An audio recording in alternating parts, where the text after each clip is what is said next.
a little bit of narrative, go, oh, he's ducked him. It's like he's not gone to 54. If he would have gone to 54 and not fought Virgil Ortiz, I think I would understand the criticism. But we're 100% staying at 147 for the next fight and maybe another one. But we have to deliver now that unification. We unpack. We unpack.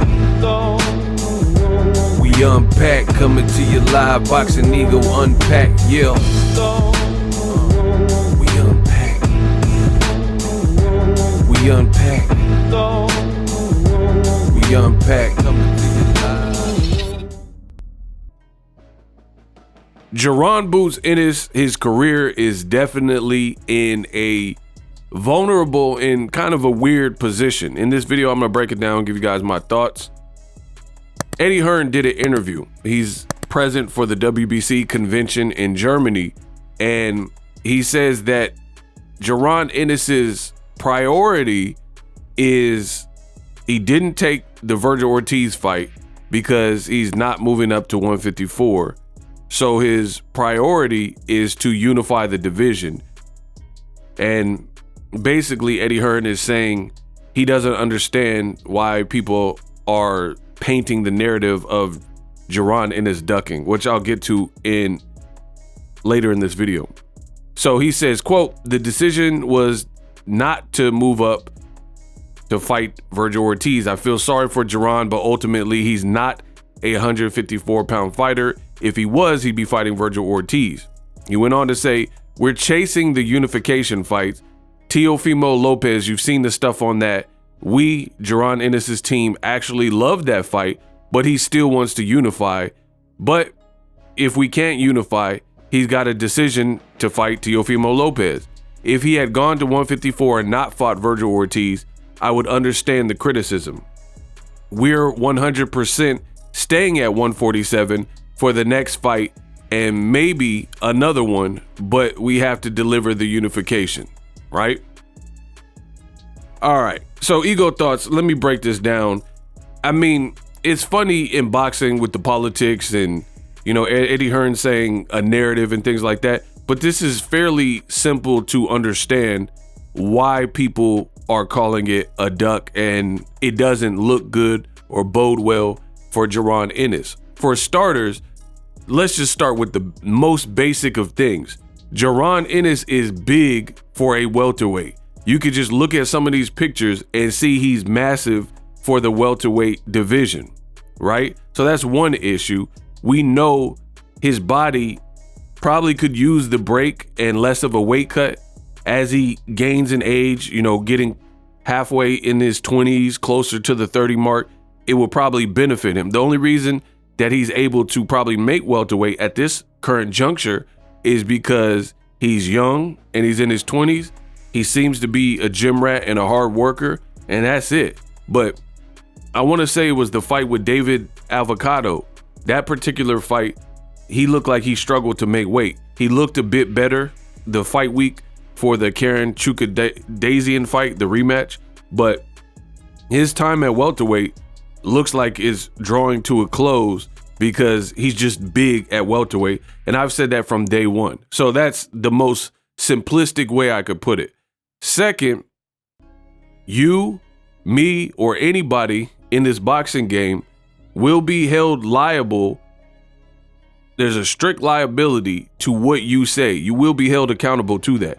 Jaron Ennis post-fight, he said, man, his performance was lackluster. He looked worse versus Karen, a guy people thought he was going to blaze, having a second time to fight the same guy in the span of a year.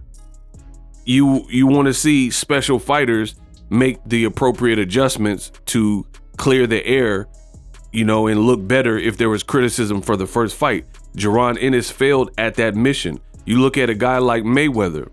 Mayweather, all of his rematches, they were easier in the rematch than the first fight, Castillo and Maidana, right? And that's what you like to see. We'll see what Usyk looks like, and I am picking Usyk. I think Usyk beats Fury easier this time. That's just my opinion. But that's what you want to see.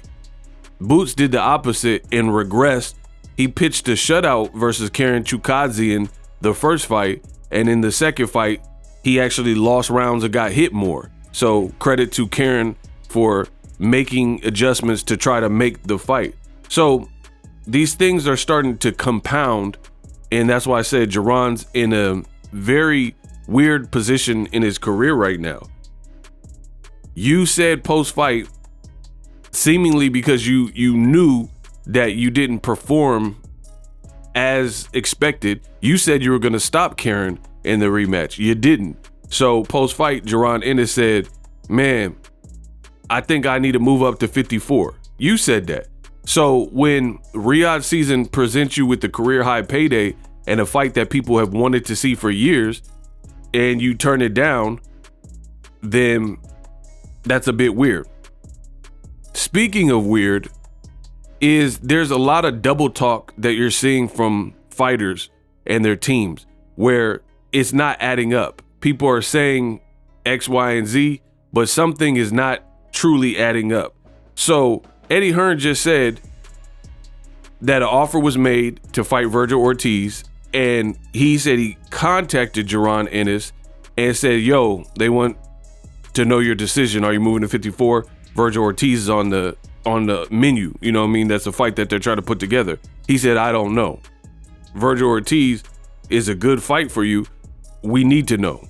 And he said, oh, the way Riyadh season works, they want like more instantaneous answers. So you got to decide ASAP if you want to move up or not. And he said the decision was made not to move up. So the problem with that statement from Eddie Hearn is it contradicts prior statements made by Jaron Ennis. Here's why. Jaron Ennis said he had no knowledge of the negotiations and he was completely out of the loop. And then later he did the video in the car vowing to be more in tune with his career because basically his team was making moves and he was out the loop and didn't know what was going on. But then you have the promoter, your promoter, Eddie Hearn, saying he contacted you about the Virgil Ortiz fight, but then Jaron Ennis said he didn't know he was in negotiations with Virgil Ortiz and he was in the dark. So it's like, which one is it? And I know being the best in the business, and it's not even close like I am, it's not easy, but I manage. And when Boots had this partnership announced with Rematch Room at Eddie Hearn, I immediately had concerns and I explained them the day of. Nobody else was talking about it because it's brand new and I did it within minutes of the announcement. So there's no one that really predates this criticism to me because, you know, I'm Johnny on the spot and I could produce content quickly. And I had these questions and concerns about what this partnership would look like. Like, name an Eddie Hearn fighter that's American that wasn't a known name brand before he got with Eddie Hearn and Eddie turned the American fighter into a star. Because Jaron Ennis showed a lot of poise and a lot of talent, a lot of potential. So people have been checking for him. And I was just curious how this was going to work. Fast forward to the future, we see these criticisms and these concerns, why I had them. Because Jaron Ennis is in the worst career spot that he's been in since we've been following him, right? There was never any other time where when he was with Showtime and Steven Espinoza fighting on PBC cards, at no other time were people saying that he's a duck.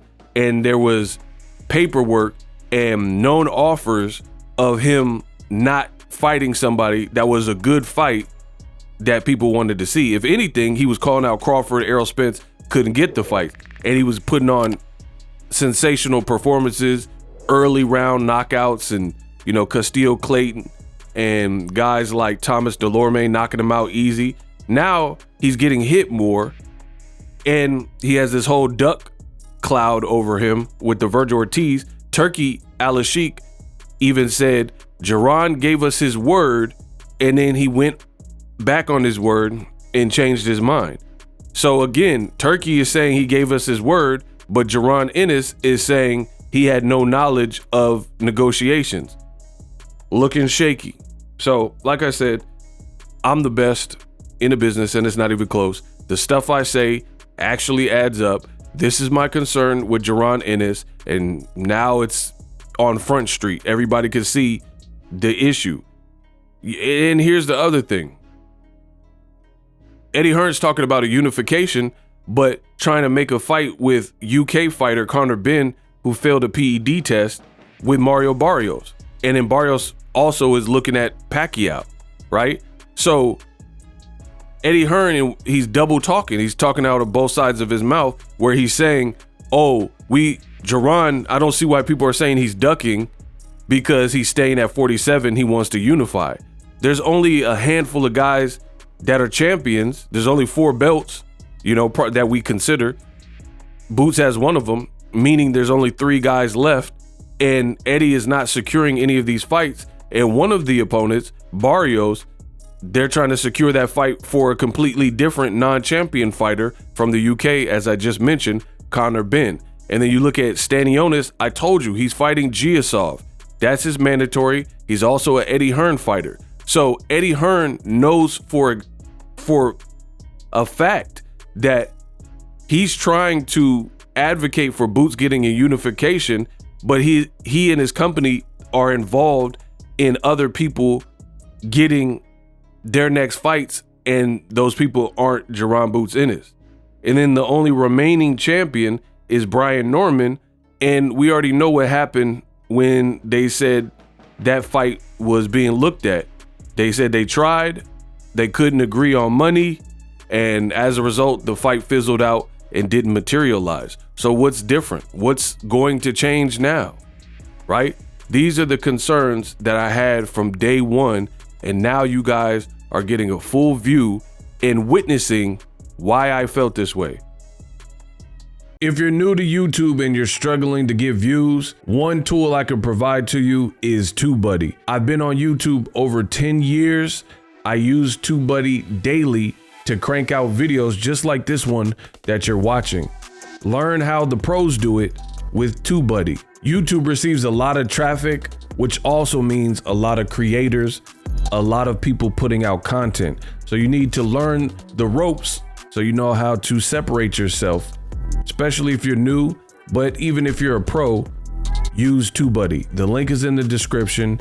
Get more views, more subscribers, and a higher click-through rate, so ultimately you can realize all of your online goals. Use my affiliate link in the description and grow your channel fast.